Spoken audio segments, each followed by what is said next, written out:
Shalom, familia sefardí. Hoy os traigo 9 expresiones españolas con claro origen o historia judía. En anteriores vídeos os hablé sobre varios refranes de origen judeo-español y cómo surgieron debido a la fusión del folclore y las tradiciones españolas y judías. Sin embargo, las expresiones de las que os voy a hablar hoy surgen por hechos históricos específicos, generalmente en el contexto de persecución que el Tribunal de la Santa Inquisición Española perpetró contra los judíos y los judíos convertidos al cristianismo. Como sabemos, los inquisidores vigilaban los movimientos y rutina de los judíos conversos y los acusaban de herejía si es que estos seguían practicando su antigua fe a escondidas. En próximos vídeos os hablaré con mayor detenimiento sobre la historia de la Inquisición en España y la persecución de los judíos conversos. La definición de refrán o proverbio indica que es una frase con intención moralizante o didáctica y que suele tener rima, lo que facilita su memorización. Son de uso común y transmiten sabiduría popular. Por ejemplo, al que madruga Dios le ayuda. Por su parte, una expresión hecha o locución es una frase fija, también de uso común, pero cuyo significado no se deduce literalmente, pudiendo este ser figurado o simbólico. A diferencia del refrán, no es moralizante ni tiene rima. Por ejemplo, estar en las nubes. Partiendo de esta base, para que quede clara la diferencia entre un refrán y una expresión hecha, procedo a explicaros el origen judío de 9 expresiones españolas, de entre muchas otras, que están absolutamente arraigadas en nuestro bello idioma español y que se usan tanto en mi amada España como en mi adorada Hispanoamérica. Antes de continuar, por favor, si os está gustando esta información, recordad suscribiros a mi canal, darle me gusta a este vídeo, comentarlo y compartirlo. Esta es la mejor forma que tenéis de apoyar mi trabajo para que pueda seguir creando contenido. De todo corazón, muchísimas gracias a todos por vuestro apoyo. Para hacer este vídeo me he basado principalmente en los estudios de Santiago Trancón, José María Iribarren, Jaime de Salazar y José María Marichalar, que han estudiado el criptojudaísmo y la huella de la cultura judeoconversa en el habla cotidiana.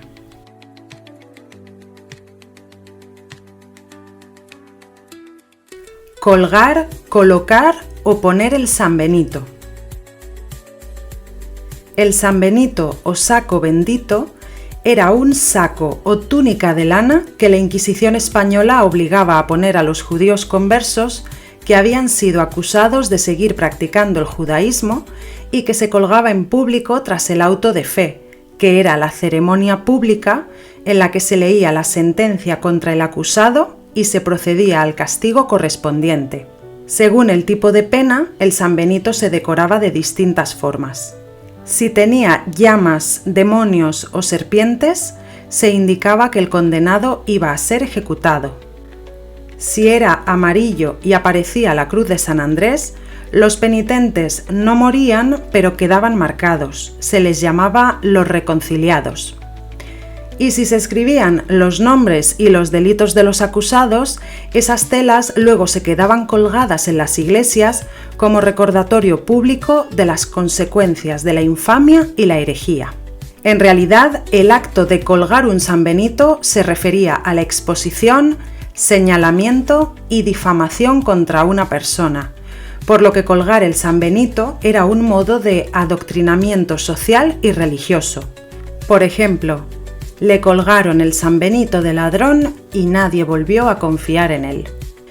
Esta expresión era tan común en el siglo XVI que ya aparece incluso en la genial obra de Don Quijote de la Mancha de Don Miguel de Cervantes.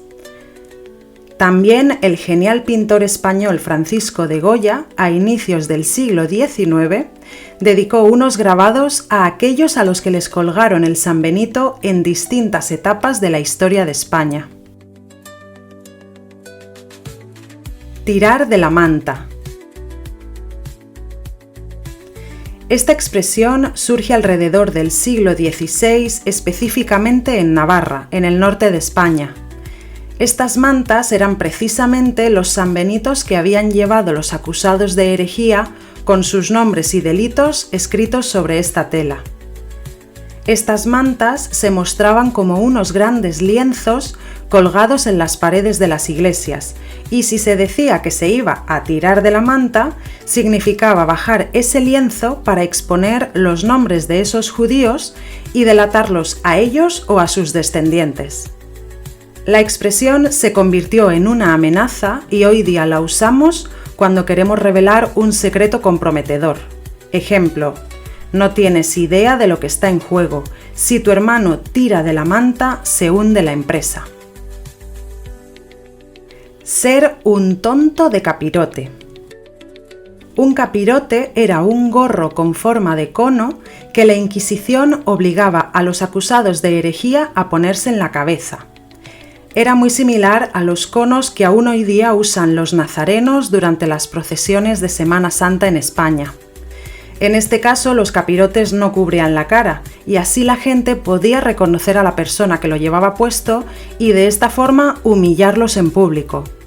El capirote era, junto al sanbenito, parte del atuendo que los acusados por la Inquisición tenían que usar. A veces eran obligados a pasear por las calles usándolos para que los vecinos los vieran y los avergonzaran. Era tal la humillación que aquellos que eran vistos con este gorro eran asociados con algo ridículo o tonto. De ahí nace la expresión «el tonto del capirote», para describir a alguien tan necio que hasta merecía ese distintivo de vergüenza. Por ejemplo, no sé cómo pudo olvidarse de la reunión, es un tonto de capirote. Barrer para dentro de casa.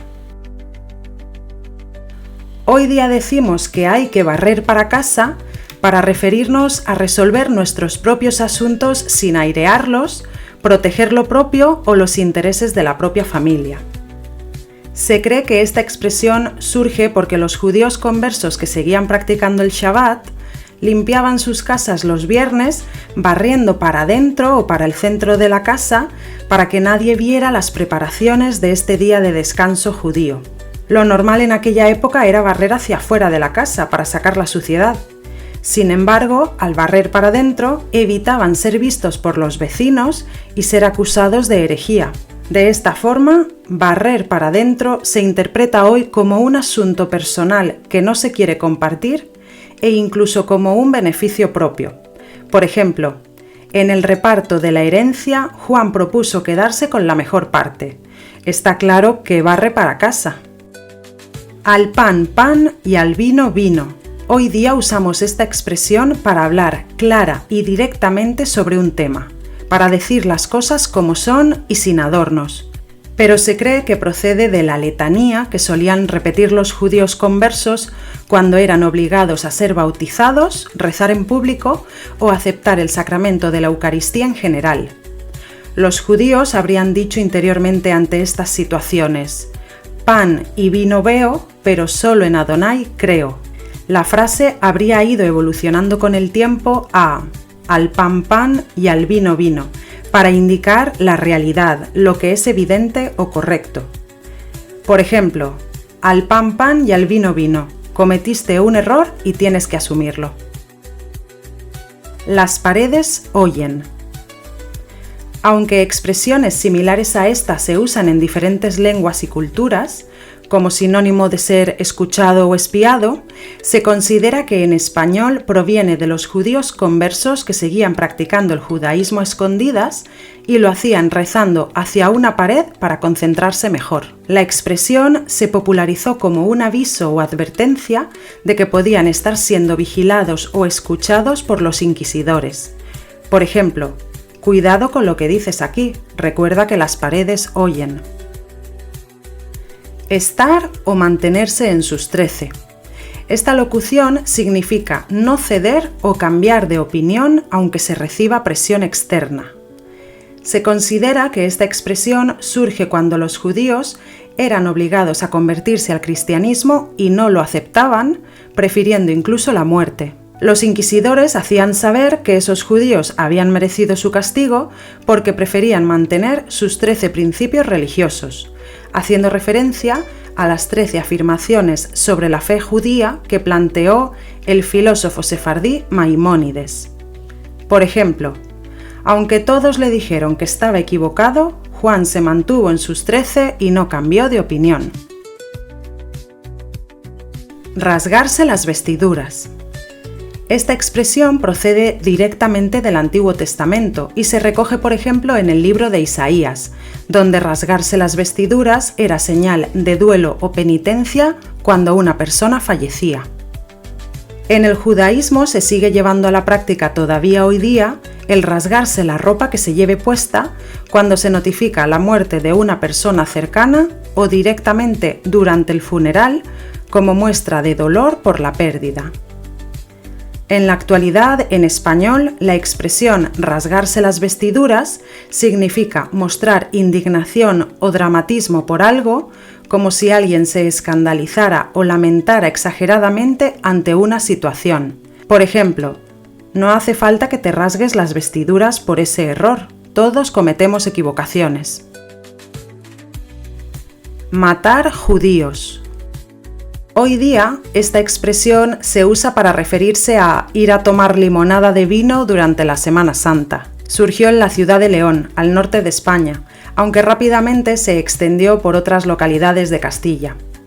A pesar de que hoy día escuchar esta frase puede resultar violenta y horrible, tiene su origen en el año 1449, cuando en esta localidad el noble cristiano Suero de Quiñones, que debía dinero a un prestamista judío, incitó a un linchamiento de judíos durante el Jueves y Viernes Santo en la judería de León para eludir el pago.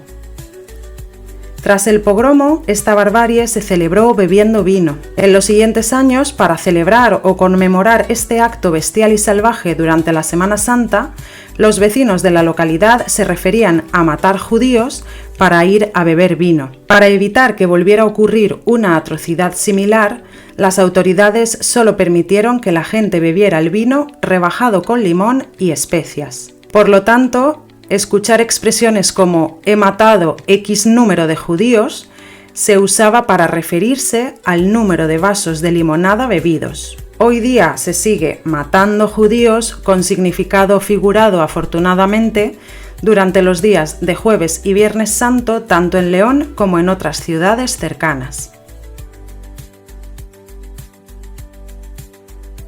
¿Qué os ha parecido esta información? ¿Cuántas de estas expresiones conoces y usas normalmente?